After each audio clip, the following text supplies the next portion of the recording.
Starting and running a business is hard, but you don't have to do it alone. Whether you're an established business owner or thinking about starting a side hustle to earn extra income, I am here to teach you how to show up as your unfiltered self, level up your business, and thrive as a mompreneur.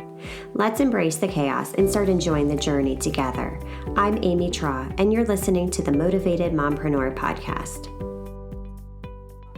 Welcome back into the Motivated Mompreneur Podcast. Today, we are talking with Lindsey Konchar about coping skills, mom guilt, all of the things. So, Lindsey, welcome in. Hello, hello. Thank you so much for having me. So excited to talk about this topic today. So before we do, tell us more about yourself, who you are, and what you do. Yeah, so I am Lindsey, as you said, and I am a licensed graduate social worker, and so I have a lot of background in the mental health world. And then I had my daughter. We found out we were pregnant with her a month before the pandemic hit. So she was quite the entry into motherhood, because not only was I experiencing the new mom, all the things, and then also in a pandemic. So that was fun. And now, fast forward 2 years, I have a mama of two. I have a little baby, brand new baby at home, and my daughter, and my husband's here too. And we're all just a happy little family. And I am no longer formally practicing as a therapist. I am now stay at home with my kids. And so yeah, there's a lot that kind of went into that. So we can talk about whatever you want, all the things about it.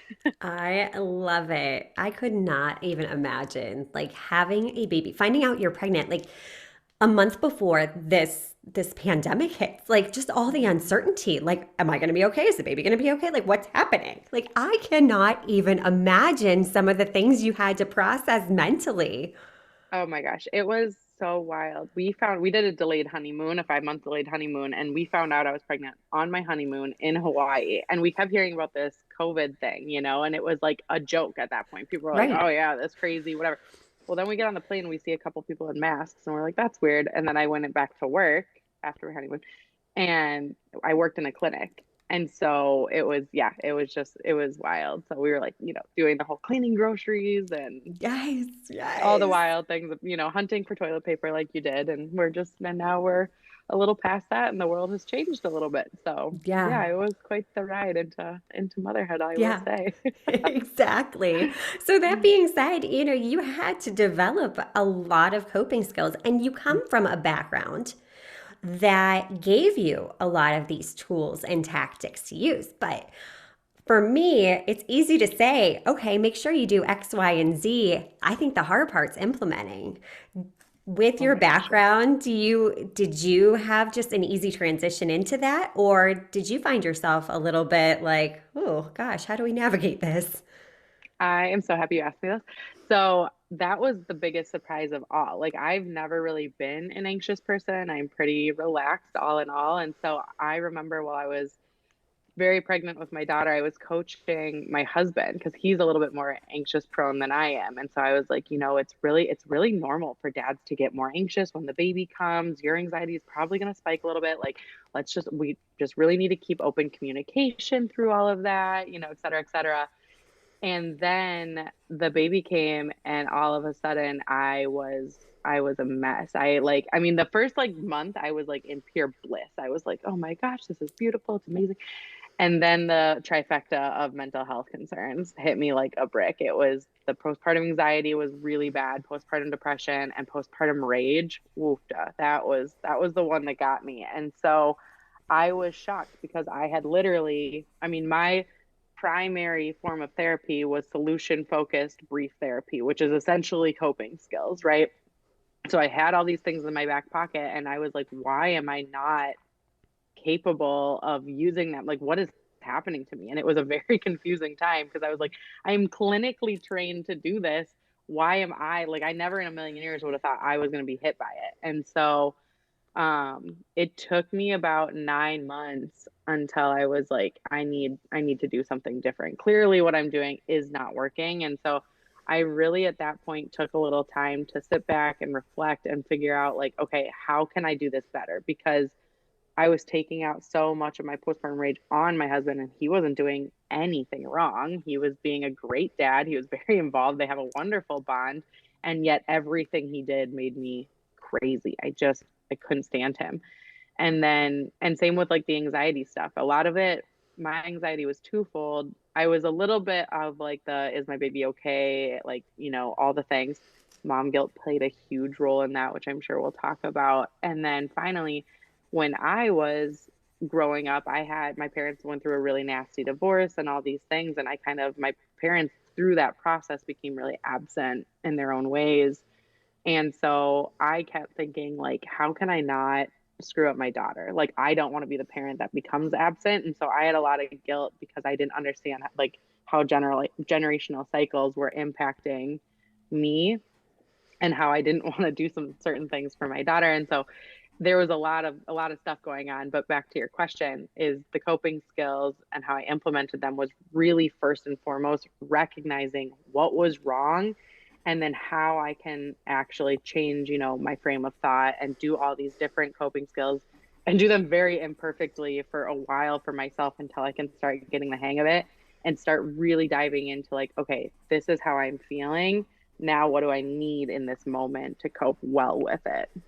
Yes. Oh my gosh, that is just beautiful, and I appreciate your willingness to share that with our listeners because so often, we are in this state of bliss when we have this newborn and then it just hits you. And yeah, then you feel even more guilty because it's like, okay, I've got this healthy baby. I'm living my dream. I have everything that I dreamed of. Mhm. Yet, you have these feelings of anxiety and depression and rage and just all of the things. And that may not hit you right away. Mhm. And just letting people know that's it doesn't make you abnormal. This is just part of the fluctuation of hormones. This is just it's a huge change in life. It's learning how to navigate these things. But the fact that you maintain that open communication, that I think is definitely key in helping recognize what's going on because a lot of times we're so deep in it that we can't see what's actually happening. We can't really get a good handle on what's going on. I mean, I suffered with postpartum depression horribly. And it wasn't until like after I was through it that I really realized how bad it was. And I think it's Yes. hard to recognize that. Well, and it's a slow burn, right? It's not like Yeah. overnight I woke up and all of a sudden I was really, depressed and sad and anxious and all the things. It was over time. And it was because, like, excuse me, when I first brought my daughter home, I was just bawling my eyes out, but it was all tears of joy. Like, we would go for a walk and I'd just be crying and being like, I just didn't know I could love someone so much. And then, watching your husband transform into a dad is a beautiful thing. And so I'm like crying because I'm so happy. And then Right. all of a sudden, over the course of weeks, it was like those tears turned into tears of sadness, not joy, and I couldn't differentiate when was what. And like you said, it was really hard to be like, wow, I didn't, because I was never the mom that was like, all I want in my life is to be a mom. It was more, my husband entered the picture. We were very happy. He wanted to be a dad and he was going to be the best dad out there. And so I was like, yeah, okay, I can do this. Like this is what I want. This is what we're going to make a life in that direction together. And it was so once I became a mom, I was just consumed with how in love I was with her and with it and just everything. And then, yeah, it slowly, slowly, slowly crept in and it just took me by surprise. Yeah, yeah, definitely. And it's hard to recognize what's wrong. And then when you do recognize that, okay, I am struggling. That's a hard place to get to. But I love what you said too, that, I took the skills that I knew and I did them imperfectly. I Mhm, just took action. I took mhm. that imperfect action to get me there, to get me through it. And that right there, that's beautiful. Thank you. Yeah, it was very much like I remember I went on a trip, a long girls weekend with my daughter, and we just went on a hiking trip, the two of us, and she sat in her backpack as I climbed the mountains, and I just cried a lot of the trip. And I was like, this is not it. This isn't it. Like I need to do better and for myself. Not I mean like obviously for her, obviously for my marriage, all these things, but but this isn't it. And so I downloaded a couple audiobooks. I popped my earphones in and I was like, help me, all the world, help me. What can I do? Consume all the things. And then I came home and I had a very, vulnerable conversation with my husband about the things that I was lacking and needed. And he had no idea how, like, he's not in my brain. And I was just in the time, in the moment when I was so consumed by these things, I just was like, isn't it obvious? Like, I'm miserable. How is it not obvious? But it wasn't obvious to anybody. I ended up sending a text to my mom, my mother-in-law, and my two sister-in-laws, and admitting how anxious I was feeling. And that was harder for me, I'm sure, than it was for them to receive, because I was just like, I don't want to admit, like, this feels like I'm admitting loss, right? Right. And it wasn't. It was like received so well by everyone. Like, what can I do, honey? How can I help you? When can I come over? When do you need a break? Like, all these different, like, it was met with so much love. And I think also being able to, like, not just work through this in my marriage, but then work through it in my, like, inner circle of people that came around me and supported me so, so well. I'm very lucky that I had that support, but I'm also proud of myself for being able to, like, do the things and communicate what I needed in that moment and start climbing out of the tunnel that was just so deep in despair. Yeah, and it is so hard to ask Mhm. people for help, to admit, okay, I can't do this alone. And we do. We all assume that others understand exactly what we need. And, but that's why Yeah. it's so important to communicate with your family, with your spouse, with your extended family, what you need, because we are supported by communities that are there to help us navigate life and help us through those challenges. Even, your friends and fellow moms, we're not doing this alone. And we often, close ourselves off and think that we are. And that's, again, Mhm. a story that we tell ourselves. Something else I want to dive into too is the whole mom guilt thing, because mom guilt is such a real thing. I mean, and I think it's always going to be there. So, have you dealt with mom guilt, and what has that looked like for you? Oh my gosh, extraordinary mom growth. It was something that I was like, no matter how far I shoved this little beast of a thing down, he always came back and found his way to pop out of a different hole of my body. Uh It was huh. like amazing. And like just going to Target, I was like, I'm gonna go grab some, household items for ourselves. And then the whole time I was there, driving there, being there the whole time, I should be home with my baby. I should be home with my baby. And then I'm home with my baby. I should be at the store getting stuff for our house. It's, Right. falling apart in front of me. And there was nothing that was like, what the heck? And then my husband would be like, oh, I need to run to the store and grab something. And he would just go. And I was like, what? You don't hesitate for 20 minutes thinking and deciding, like, should I do this? Should I not do Right. that? Is it worth it for me to like all these things? And then he just would come back and be fine. And I was like, what? I don't understand. Like, what? You can just go to the store and not feel bad about being away from your family for getting things that your family needs. Like, it doesn't make any sense, but yet I have yet to experience and encounter a mom who has not had horrible, horrible mom guilt. So I can safely say all, you Yeah. know, it's just something that we go through, and it's awful. It's really, really hard to deal with, because who wants to feel so disconnected from yourself? And that's what it is. It's like, you're doing the right thing, but there's a disconnect in your mind of what you're doing is wrong or bad or whatever. Yeah, exactly. I agree with you. I think it is safe to say that every single mom out there, Yeah. because I have had those exact same thought trains chugging through my brain. It's like, okay, yeah, I know we need this. I should just be the one to go to Target, but no, wait, the baby needs me. What if they get hungry when I'm gone and I'm still nursing and da da da da da da da da da. And it was like, holy cow. And, even things like self care, we're told, okay, you have to take time for yourself, but it's like, but then you feel guilty taking time for The yourself. whole time. The whole time. Right. Yes. And I always tell moms, just very little baby steps, right? And self-care, I think it's this like lavish, luxurious, indulgent, like almost brand right now. And Yeah. we forget that like that's not always what self-care needs to be. Of course, it would be lovely to go to the spa for an entire Sure. day, right? Who doesn't want that? Of course, sign me up. But that's not realistic in different seasons and phases of life. And so I think just remembering that self-care truly is just caring for yourself. So what does that look like and what does that mean for you? Like right now, you can take 1 minute to yourself and just do really deep belly breathing, right? And we know that oxygenates your muscles. Like there's so much good in just simply doing that. Or like making sure you're getting enough water. Like I can't tell you how many times walking from like my bedroom to the kitchen, I'm on my way to go fill up my water bottle and I see four different things that distract me and need doing. And then I don't end up taking my sip of water and it just gets crazy. And I'm like, wait, Yes. it's 3 o'clock in the afternoon and I have not had one sip of water. No, dehydration gives us mind fog, right? We have all the science to back up what we know is wrong. So we just need to really be a little bit more purposeful, intentional, and in our bodies to make sure that we're actually doing the things that are caring for ourselves, plain and simple.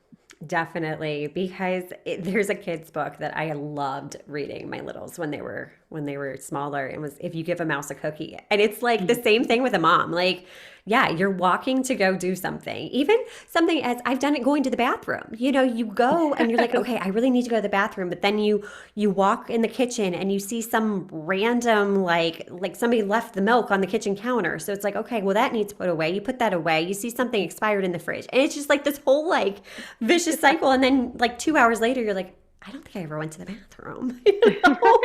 So I love the taking, just those small little steps and taking care of yourself will help. And realize that if you're not feeling okay, that's going to make you feel even more guilty. So, Oh, yeah. taking those little steps for yourself to take care of yourself so you can be fully present, so you can be an example, I mean, that's huge. It's not this great monumental shift that one day you're going to wake up and never feel guilty about, working or, providing for your family or running to the store again. And that's what I think so many people have this notion that whether it's, just in daily life, when you're going to therapy, whatever, it's like this, like it's in the movies. There's, that big epiphany, there's a big dramatic shift, there's a big moment.